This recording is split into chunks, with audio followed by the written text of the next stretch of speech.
paano mag-arc spin? Kukunin nyo yung isang base, ay yung isang tail, tsaka po yung isang apex. Kasi nag-isang naman ang apex. So tail, hanggang apex. Ang gagawin, papasok na yung natin ganun. Okay? Yung apex, ay yung tail na isa ipatong sa shoulder.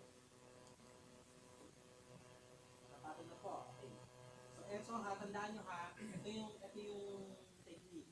Yung apex, o yung pinaka taas, no? Siya dapat yung magta-touch malapit sa sipon. So, bitawan na siya. Kunin si tail na isa. Ilagay naman sa kabilang balikat. Okay?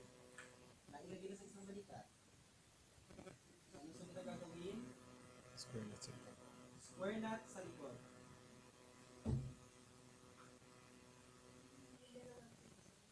Opo, yung dalawang tail ang i-square knot.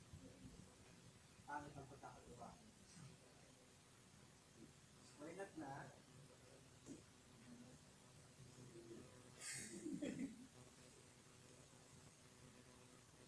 Sarili na.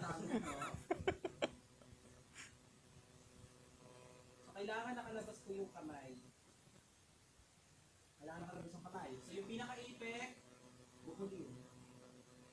Kahit ano po. Pero hindi nyo siya pwedeng i-square na, no? Mahirap. Square knot isa.